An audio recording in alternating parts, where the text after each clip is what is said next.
In this world full of noise, relationships are what keeps us grounded, not just romantic ones, but the bonds we share with family, friends, neighbors, and even distant relatives. These connections are supposed to give us strength, love, and warmth.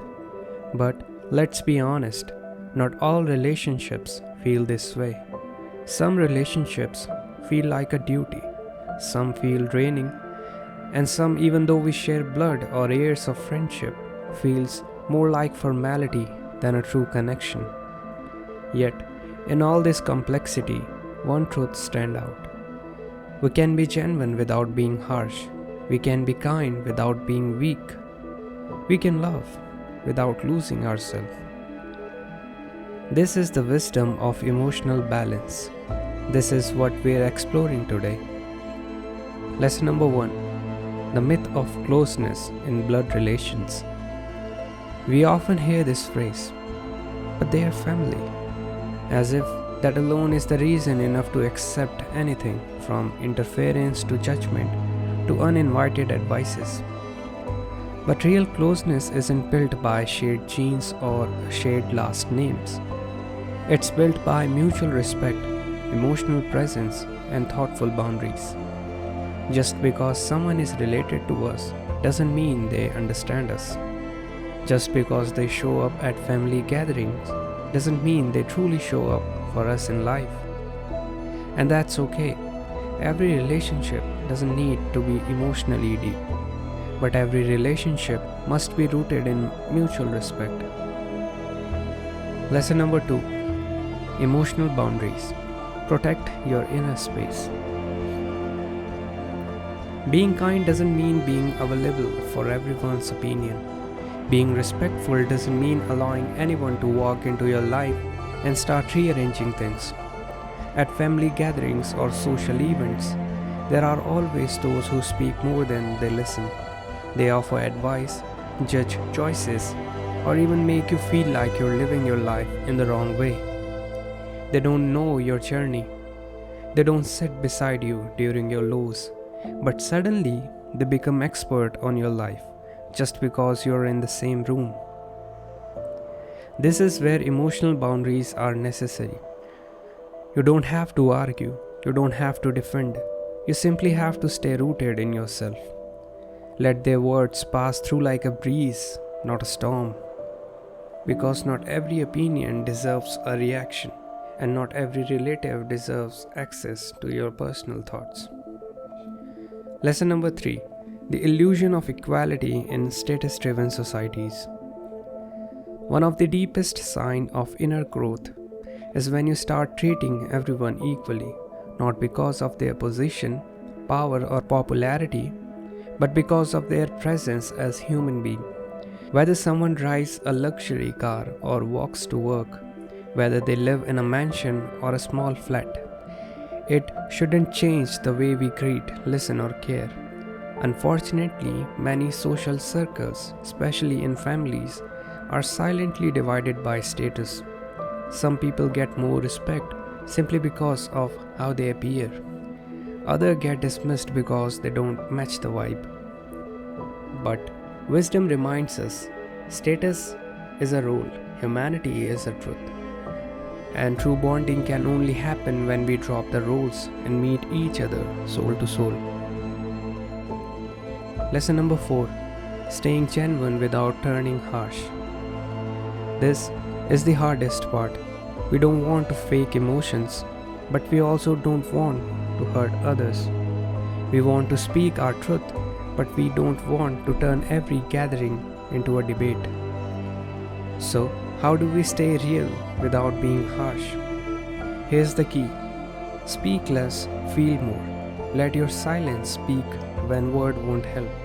And when someone crosses a boundary, be calm, be clear, be kind, but firm.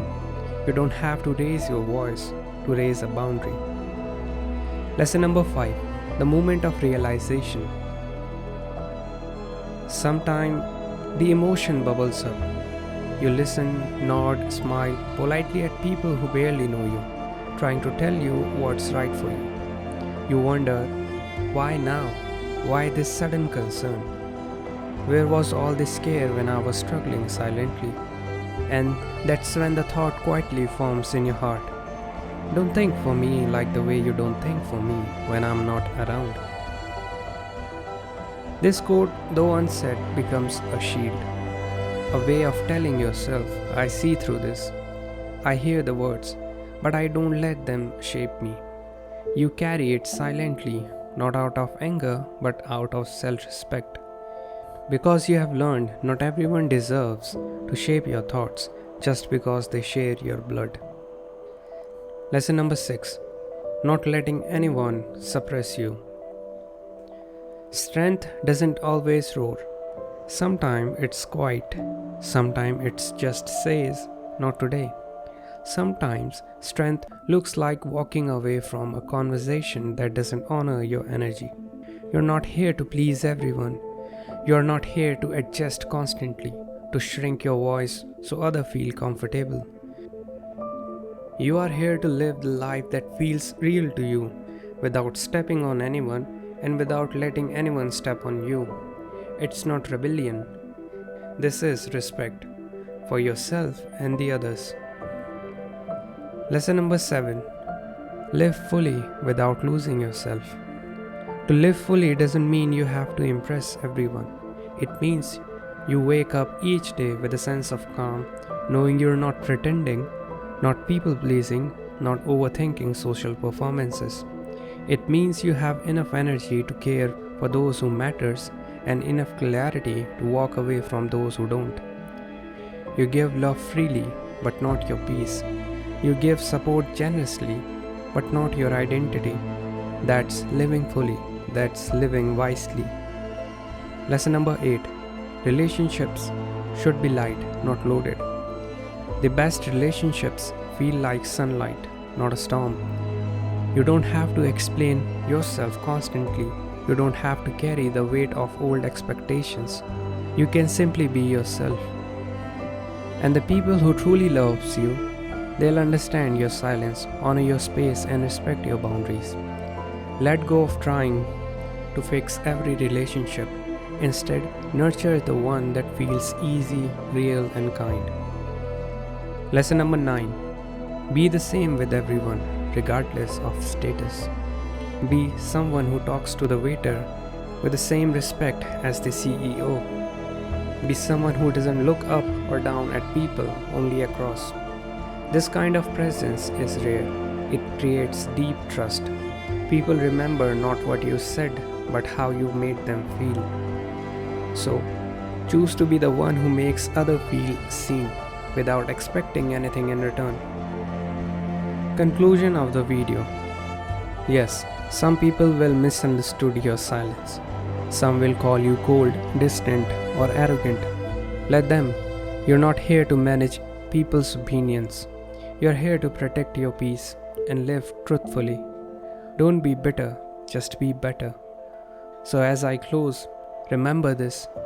You can't force connection. You can only honor the one that feels natural. Choose peace, choose presence, choose boundaries, and above all, choose yourself. This is Timeless Perspective, where I talk about the wisdom that has stood the test of time.